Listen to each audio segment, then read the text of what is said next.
الحمدللہ رب العالمین والصلاة والسلام علی سید المرسلین اما بعد اعوذ باللہ من الشیطان الرجیم بسم اللہ الرحمن الرحیم۔ حاضرین و سامعین اکرام، السلام علیکم ورحمۃ اللہ وبرکاتہ۔ ہمارا آج کا موضوع ہے قبر میں کافر منافق کا بدترین حال۔ جو کافر اور منافق شخص مرنے کے قریب ہوتا ہے تو اس کے پاس آسمان سے سیاہ چہرے والے فرشتے نازل ہوتے ہیں، جن کے ہاتھ میں بدبودار ٹاٹ کے ٹکڑے ہوتے ہیں۔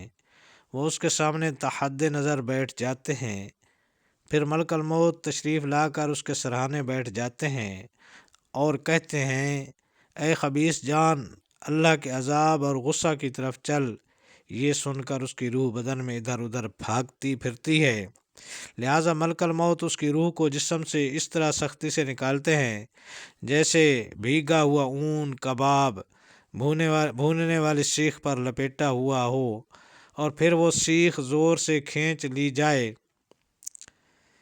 پھر ملک الموت اس روح کو اپنے ہاتھ میں لیتے ہیں اور فوراً ہی ساتھ آئے ہوئے فرشتے اسے لے کر ٹاٹوں میں لپیٹ دیتے ہیں، اور ان ٹاٹوں میں ایسی بدبو ہوتی ہے جو روئے زمین پر پائی جانے والی متعفن مردار لاش سے پھوٹتی ہے۔ پھر وہ فرشتے اسے لے کر آسمان کی طرف چلتے ہیں تو فرشتوں کی جس جماعت پر سے ان کا گزر ہوتا ہے وہ پوچھتے ہیں کہ یہ کون خبیث جان ہے، تو ساتھ والے فرشتے برے سے برے القاب اور ناموں سے اس کا تعارف کراتے ہیں، تاکہ یہ فرشتے اسے لے کر آسمان کے دروازے تک پہنچ جاتے ہیں اور دروازہ کھلوانا چاہتے ہیں، مگر دروازہ ان کے لیے کھولا نہیں جاتا، جیسے کہ اللہ جل شانہ کا ارشاد ہے، لا تفتح لهم ابواب السماء ولا يدخلون الجنۃ حتی یلج الجمل فی سم الخیاط۔ اس کا ترجمہ یہ ہے کہ نہ کھولے جائیں گے ان کے لیے دروازے آسمان کے، اور نہ داخل ہوں گے جنت میں یہاں تک کہ نہ گھس جائے اونٹ سوئی کے ناکے میں۔ پھر اللہ تعالیٰ فرماتا ہے کہ اس کا نام کتاب سجین میں لکھ دیا جائے جو سب سے نچلی زمین میں ہے، چنانچہ اس کی روح وہیں سے پھینک دی جاتی ہے۔ اس کے بعد حضور اقدس صلی اللہ علیہ وسلم نے یہ آیت تلاوت فرمائی، وَمَن يُشْرِكْ بِاللَّهِ فَكَأَنَّمَا خَرَّ مِنَ السَّمَاءِ فَتَخْطَفُهُ الطَّيْرُ أَوْ تَهْوِي بِهِ الرِّيحُ فِي مَكَانٍ سَحِيقٍ۔ اس کا ترجمہ یہ ہے کہ اور جس نے شریک بنایا اللہ کا، سو جیسے گر پڑا آسمان سے، پھر اچکتے ہیں اس کو اڑنے والے مردار خور جا ڈالا اس کو ہوا نے کسی دور مکان میں۔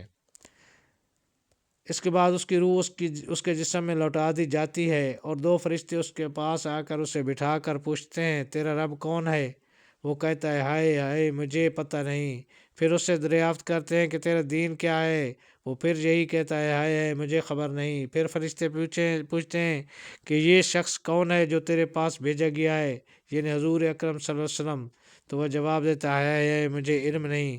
اس پر آسمان سے آواز آتی ہے کہ یہ میرا بندہ جھوٹا ہے، اسے سب پتہ ہے مگر لا علم ظاہر کر رہا ہے، لہٰذا اس کے نیچے آگ کے انگارے بچھا دو اور اس کے لیے دوزخ کا دروازہ کھول دو۔ چنانچہ دوزخ کا دروازہ کھول دیا جاتا ہے اور اس کی سخت تپش اور لو آنے لگتی ہے، اور اس پر قبر اس قدر تنگ کر دی جاتی ہے کہ اس کی پسلیاں تک بھینچ کر ادھر ادھر چلی جاتی ہیں، اور پھر اس کے پاس ایک شخص آتا ہے جو انتہائی بدصورت، بدبودار اور گندے کپڑوں میں ہوتا ہے۔ وہ شخص اس منافق سے کہتا ہے کہ بری خبر سن لے، یہی وہ دن ہے جس سے تجھے ڈرایا جاتا تھا۔ وہ کہتا ہے، تو کون ہے؟ تیری صورت واقعی بری خبر سنانے والے کے مانند ہے۔ وہ جواب دیتا ہے کہ میں تیرا برا عمل ہوں۔ یہ سن کر اس ڈر سے کہ قیامت میں مزید عذاب ہوگا، وہ کافر یہ کہتا ہے کہ اے رب قیامت قائم نہ کر۔